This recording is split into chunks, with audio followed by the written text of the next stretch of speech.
हाँ जी, तो मैं अज आ गया वेले नाल ते मैं जड़ा ना बेगम साहब जड़ा ना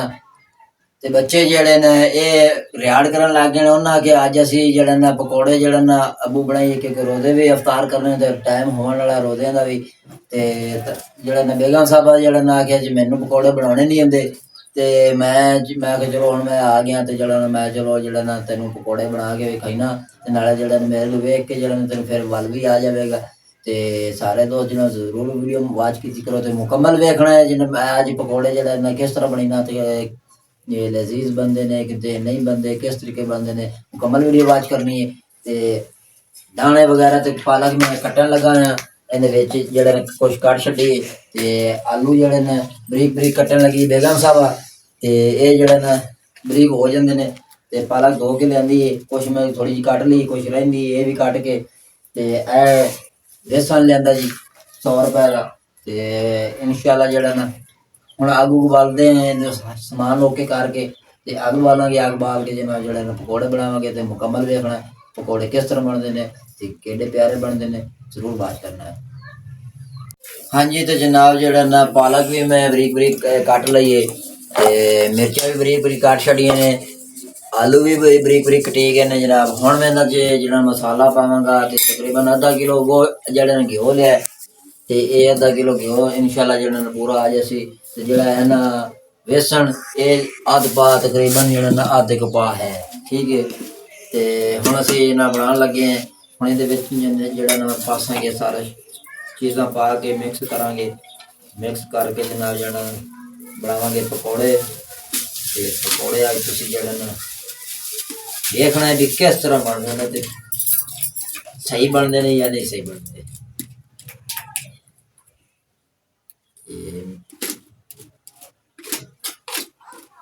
हाँ जी तो बर्तन अगे छोटा सी ते जड़ा बर्तन मैं चेंज कर लिया तो इनू हुण जड़ा ना चमची के नाल मैं रला रहा ठीक है इस तरह मिक्स कर लीए क्योंकि जड़ा ना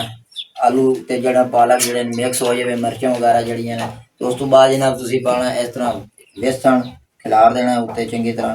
ते पा के जनाब जड़ा ना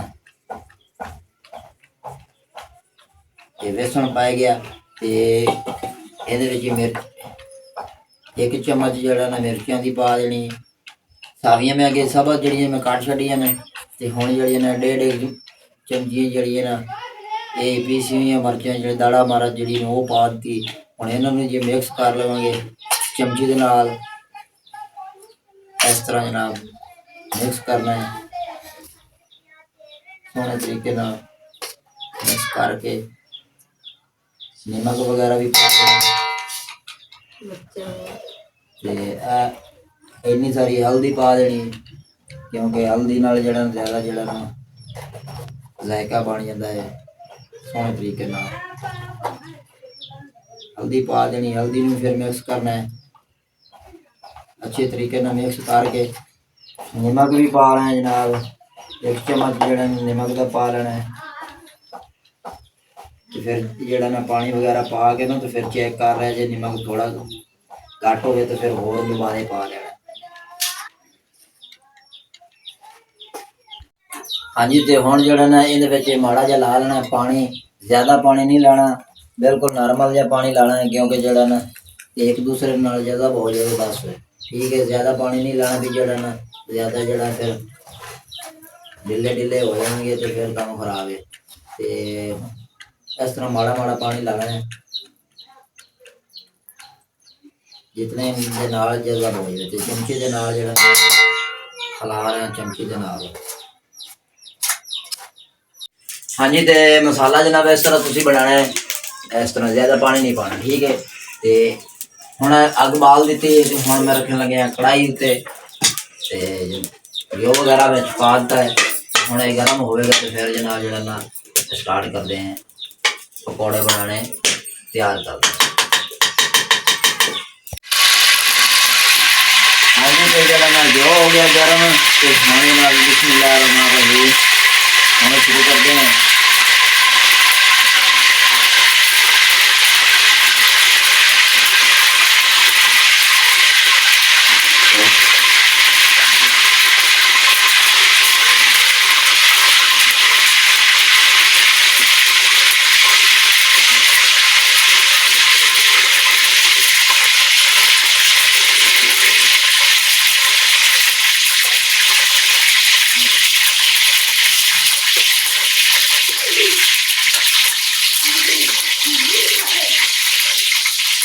ਹਾਂਜੀ ਤੁਸੀਂ ਦੇਖ ਸਕਦੇ ਹੋ